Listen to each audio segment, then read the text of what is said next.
और क्लासेस में आप सभी का स्वागत है। और आज मैं बात करूंगा जो क्लास 10th का जो चैप्टर 2 है उसके जो एनसीईआरटी बुक्स में जितने क्वेश्चन आंसर अभ्यास एक्सरसाइज में दिए गए हैं उन सबको अगर वो ऑप्शनल हैं तो उनको भी कर रहा हूँ मैं, यानी सब A to Z question answer होगा सॉल्व करने की कोशिश करेंगे। अगर इस वीडियो में अगर कुछ रह जाते हैं तो लास्ट वाली वीडियो में जो होगा थोड़ा सा वो भी डाल दिया जाएगा। तो शुरुआत करते हैं फर्स्ट क्वेश्चन से। तो वो है कि कोई विलयन लाल लिटमस को नीला कर देता है, इसका पीएच संभवतः क्या होगा।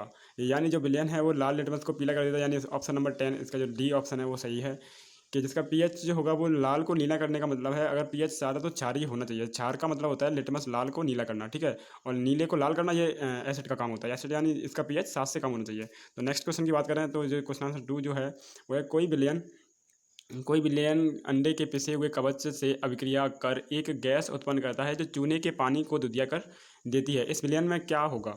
यानी कि चूने को पानी को दुधिया करने का काम एक ही होता है, यानी वाइट कर देना, जो HCl यानी एसिड का काम होता है, राइट। तो यहाँ पर ऑप्शन नंबर बी इसका राइट हो जाता है।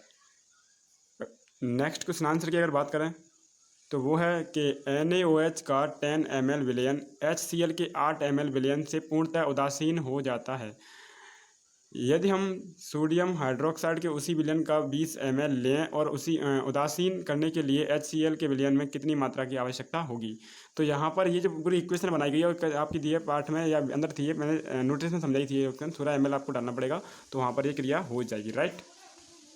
यदि आप कक्षा 10th के छात्र हैं तो ये जो मैं बात बताऊँ, यहाँ पर 10 ml था और यहाँ पर HCl यानी 8 लेना पड़ रहा था। अगर 20 कर दिया जाएगा तो यहाँ पर वो 16 लेना पड़ेगा HCl एसिड को, यानी रेशियो सेम होना चाहिए। उसका जो रेशियो आ रहा है वो सेम होना चाहिए पहले की तरह, जैसा कि 10 में, सॉरी यहाँ पर यानी कि 10 में और इसमें जो रेशियो था वो रेशियो सेम 16 से बनेगा। तो यहाँ पर 16 ऑप्शन राइट हो जाएगा, ठीक है, राइट। नेक्स्ट क्वेश्चन की अगर बात करें अपन तो नेक्स्ट क्वेश्चन है कि अपच का उपचार करने के लिए निम्न किस्म से किस औषधि का उपयोग किया जाता है। अपच का उपचार करने के लिए एंटी सेट, जो मैंने उसमें भी बताया था जब पीएच मान को मैं पढ़ा रहा था, तो यहाँ पर सी ऑप्शन राइट हो जाएगा, क्योंकि एंटीसिड जो आती है एक टैबलेट, उससे ये अब यानी पेट में दर्द होता है वगैरह, टेंसी होती है एसिड के बढ़ने से, यानी वो तो वहाँ पर ये ले लिया जाता है एंटीसेप्टिक एसिड टैबलेट जो आती है, राइट। अब नेक्स्ट की बात करें तो यहाँ पर निम्न अभिक्रिया के लिए पहले शब्द समीकरण लिखिए तथा उसके बाद संतुलित समीकरण लिखिए। तो यहाँ पर अब ये क्वेश्चन आंसर थोड़े से ज़रूरी हो जाते हैं कि यहाँ बैलेंस करना थोड़ा सा, यहाँ आपको पहले पार्ट में आना चाहिए था बैलेंस कैसे करना चाहिए। अगर आपको अभी भी वो समझ में नहीं आता तो मुझे आप कमेंट करेंगे, अब मैं आपके कमेंट का इंतजार कर रहा हूँ, आपको तुरंत चीज़ें वो प्रोवाइड कर दूंगा, राइट। तो मैं पहले क्वेश्चन आंसर की अगर बात करूँ तो यहाँ पर तनु सल्फ्यूरिक अम्ल जो है एसिड, अगर एक मिनट आप रुकें थोड़ा सा। तो नेक्स्ट की अगर बात करूँ यहाँ पर ऑप्शन ए में जो दिया गया है कि तनु सल्फ्यूरिक अम्ल दानेदार जिंक के साथ अभिक्रिया करता है। तो यानी ठीक है तनु सल्फ्यूरिक अम्ल जिंक दानेदार जिंक के साथ अभिक्रिया करता है, तो यहाँ पे हाइड्रोजन गैस बनेगी। ये हम इक्वेशन पहले भी देखते हैं, जिंक की सल्फ्यूरिक अम्ल के साथ क्रिया होती है यानी हाइड्रोजन सल्फाइड के साथ, तो जिंक सल्फेट और हाइड्रोजन गैस निकलती है। जैसे नेक्स्ट है तो तनु सल्फ्यूरिक अम्ल मैग्नीशियम के साथ अभिक्रिया करेगा, मैग्नीशियम क्लोराइड बना देगा, यानी HCl के साथ अभिक्रिया करेगा तो मैग्नीशियम क्लोराइड बनाएगा और हाइड्रोजन गैस निकल जाएगी। ऐसे ही तीसरी क्रिया है कि तनु सल्फ्यूरिक अम्ल एल्यूमिनियम चूर्ण के साथ अभिक्रिया करता है, राइट। यहाँ पर ऑप्शन बी पर थोड़ा ध्यान देना, यहाँ पर जो लिया गया था तनु हाइड्रोक्लोरिक अम्ल लिया गया था, यानी पतला हाइड्रोक्लोरिक अम्ल, यानी ये जो रिएक्शन 2 में दिखाया गया था। यहाँ पर जो HCl लिया गया 2, यहाँ पर ये बैलेंस के लिए लगा गया, ठीक है। तो तनु सल्फ्यूरिक अम्ल की बात करें तो एल्यूमिनियम चूर्ण के साथ अभिक्रिया कैसे करता है, तो तीसरे ऑप्शन पर दिया गया एल्यूमिनियम Al हो गया और H2SO4, यानी ये तनु सल्फ्यूरिक एसिड हो गया।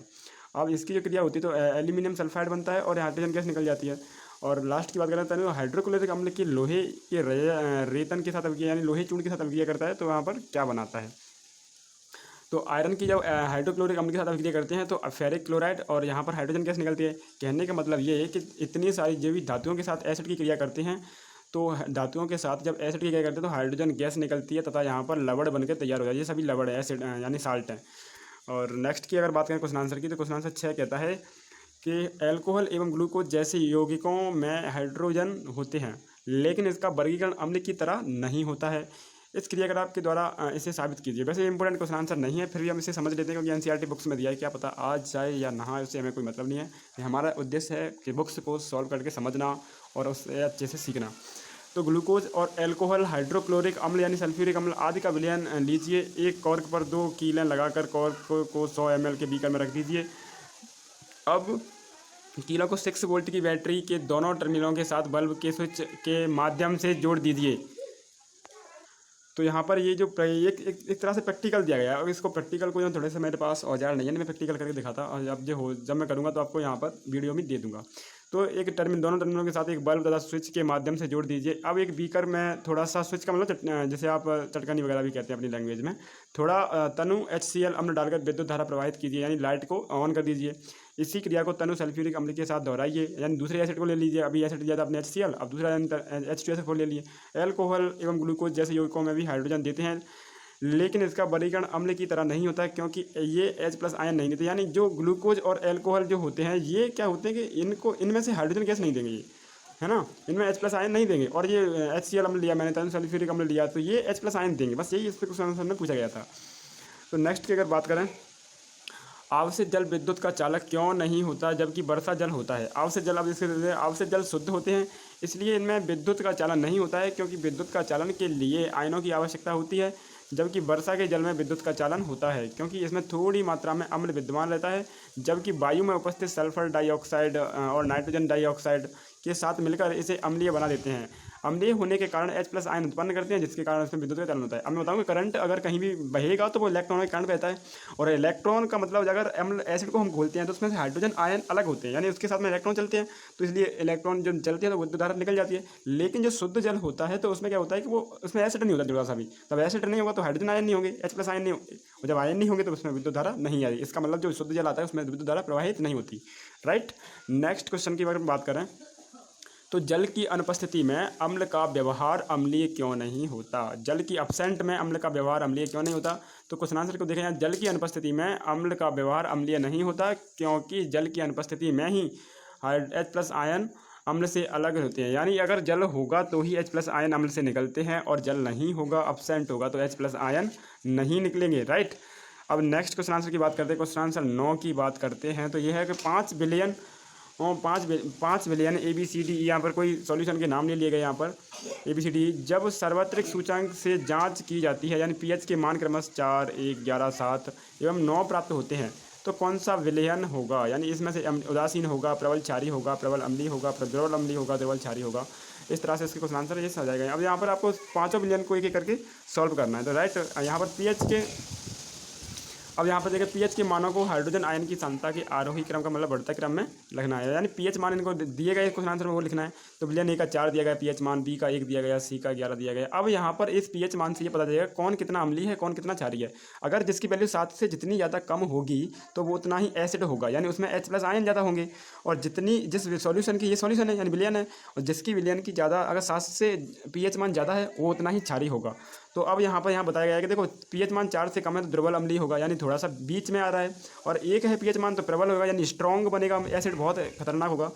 और यहाँ पर देखें तो 11 आ रहा है, तो यहाँ पर प्रबल क्षारीय होगा, यानी pH मान 7 से ज़्यादा है, और ये 7 है तो उदासीन होगा। और विलयन E जो है 9 है तो वो दुर्बल क्षारीय होगा, यानी थोड़ा सा वीक होगा और क्षारीय होगा, पर क्योंकि 9 से 7 से ज़्यादा है इसका pH मान। तो नेक्स्ट की अगर बात करें क्वेश्चन आंसर यहाँ पर, अब इसने आरोही यानी असेंडिंग ऑर्डर में लगाने के लिए कहा था।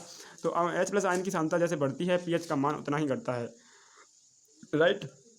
तो यहाँ पर ये लगा दिया गया कि C सबसे ज़्यादा, तो C, फिर E, फिर D, फिर A और B। ये तो आप नॉट सिंपल है कि अगर जिसमें H+ आयन बढ़ता जा रहा है वो थोड़ा सा ये घटता जा रहा है इसका pH मान, ठीक है। अगर pH मान घटेगा तो एसिड बढ़ेगा, और pH मान बढ़ेगा तो फिर क्षारीयता बढ़ जाती है।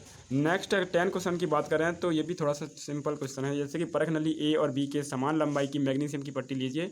और ये प्रैक्टिकल वैसे आती नहीं है ज़्यादातर। और परख नली A और हाइड्रोक्लोरिक अम्ल यानी HCl, परख नली B में एसिटिक अम्ल CH3COOH डालिए। किस परख नली में अधिक तेज़ी से बुदबुदाहट होगी और क्यों, राइट। तो नेक्स्ट की मैं बात करूं, यहाँ पर क्वेश्चन आंसर जो है परख नली A में अधिक बुदबुदाहट होगी, क्योंकि हाइड्रोक्लोरिक अम्ल एसिटिक अम्ल से अधिक प्रबल अम्ल होता है, यानी HCl जो एसिड है वो थोड़ा सा स्ट्रॉन्ग होता है इसके मुकाबले, तो बस इसमें से थोड़ी बुदबुदाहट ज़्यादा हो जाएगी। अब ये सिंपल क्वेश्चन था। नेक्स्ट की अगर बात करें, अगला 11 क्वेश्चन आंसर है, वो कह रहा है कि ताज़े दूध के pH मान अगर 6 होता है, दही बन जाने पर pH के मान में क्या परिवर्तन होगा, अपना उत्तर समझाइए। तो दही बनेगा तो यार pH मान का क्या असर पड़ेगा इस पर, अगर ताज़े दूध का pH मान 6 होता है। अगर आपने pH मान को नहीं समझा तो पहले आप उस वीडियो को देखिए जिसमें मैंने pH मान को समझाया, डिस्क्रिप्शन में लिंक मिल जाएगा, या फिर प्लेलिस्ट में जाइए तो वहाँ पर चैप्टर बाई चैप्टर आपको वीडियो के लिंक मिल जाएंगे जिसमें आपको pH मान भी समझाया गया है, और वहाँ पर देख जाएगा पार्ट 3 में मैंने समझाया। तो ताज़े दूध के पीएच मान अगर 6 होता है, दही बनाने की प्रक्रिया में लैक्टिक अम्ल का निर्माण होता है, इसलिए दही के पीएच मान 6 से कम होता है। यानी अम्ल का अगर निर्माण होगा तो लैक्टिस पीएच का मान कम होगा। ये तो बात आपको समझ में आ गई होगी, राइट। नेक्स्ट की अगर मैं बात करूँ, क्वेश्चन आंसर 12 है। वैसे सिंपल क्वेश्चन आंसर सारे ही 10th क्लास में। एक एक ग्वाला ताज़े दूध में थोड़ा सा बेकिंग सोडा मिलाता है। अब देखते हैं क्या होगा। तो ताज़ा दूध के पीएच मान 6 से बदलकर थोड़ा क्षारीय क्यों बन जाता है। और दूसरा है कि इस दूध को दही बनाने में अधिक समय क्यों लगता है। इस दूध को दही बनाने में अधिक समय क्यों लगता है। तो यहाँ पर देखें, तो ताज़े दूध के पीएच मान 6 से बदलकर थोड़ा क्षारीय इसलिए बना देता है क्योंकि दूध में उपस्थित लैक्टोबैसिलस जीवाणु दूध को अम्लीय बना देता है। यानी दही जो बन जाता है उस इसकी वजह से बन जाता है, राइट। तो नेक्स्ट, लैक्टोबैसिलस जीवाणु दूध को अम्लीय बना देता है। दूध में इसलिए बेकिंग सोडा मिलाया जाता है ताकि दूध लंबे समय तक क्षारीय बना रहे, जिससे यह लंबे समय तक बना रहे। यानी इसके क्षारीयता की मतलब होगा कि वो थोड़ा सा खराब नहीं होगा, राइट। नेक्स्ट की अगर मैं बात करूँ, यहाँ क्वेश्चन ऑप्शन इसमें भी पूछा था कि इस दूध को दही बनने में अधिक समय क्यों लगता है। तो इसमें बात करते हैं अपन।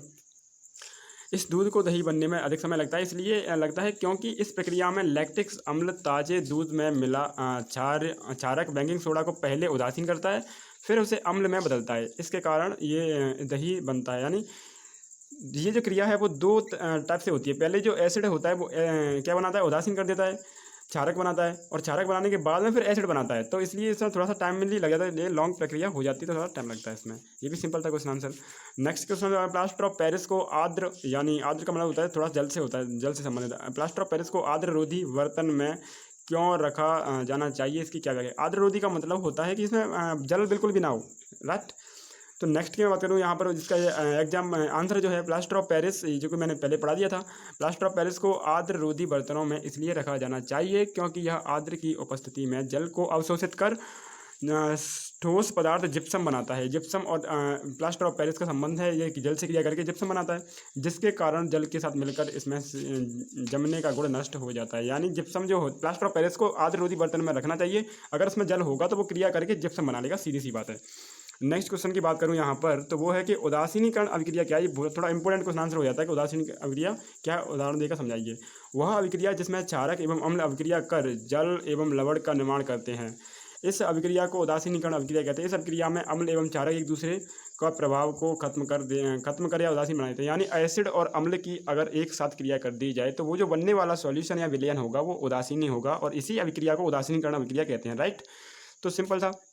नेक्स्ट क्वेश्चन की अगर बात करें, क्वेश्चन आंसर 15 जो है कि धोने का सोडा या बेकिंग सोडा के दो प्रमेय उपयोग बताइए। मैंने आपको पहले भी नोटिस समझाया था, तो उसमें वीडियो में मैंने कई बार बताया आपको कि ये जो उपयोग हैं वो बहुत ही इंपॉर्टेंट है एग्जाम को देख करके, तो आपको थोड़ा समझ के चलना है इनको।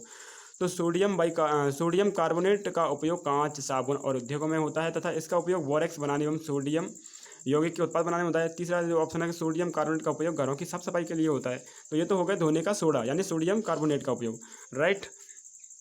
अब लास्ट एक और इसका उपयोग दिया गया है सोडियम कार्बोनेट यानी धोने का सोडा का, कि जल की स्थायी कठोरता को हटाने के लिए भी होता है, यानी जल को थोड़ा सा सिंपल बनाने के लिए वो भी होता है। अब आता है बेकिंग सोडा की यूजेज। तो बेकिंग सोडा का उपयोग खाने की चीज़ों को मुलायम, स्पंजी तथा, जैसे तो आप खाने का सोडा ही बोल देते हैं, बेकिंग सोडा को खस्ता बनाने के लिए किया जाता है। बेकिंग सोडा का क्षारीय होने के कारण ये पेट में अम्ल की अधिकता को कम कर उदासीन करने की राहत पहुंचाता है, यानी पेट में भी थोड़ा सा आराम देता है। इनो वगैरह पीते हैं उसमें भी ये यूज होता है। कभी कभी इसका उपयोग खाने का शीघ्रता से पकाने के लिए भी किया जाता है, यानी बोलते हैं सोडा डाल दो जिससे वो जल्दी उबल जाएगी सब्जियाँ। तो ये बेकिंग सोडा वही चीज़ है। इसका उपयोग सोडा या अम्ल की अग्निशमक को भी कम होता है। आप 3 ऑप्शन को नोट कर लें यहाँ पे, वो सिंपल से ठीक है। अब मिलते हैं नेक्स्ट क्वेश्चन महत्वपूर्ण क्वेश्चन आंसरों के साथ में नेक्स्ट वीडियो में। तब तक के लिए बाय बाय दोस्तों।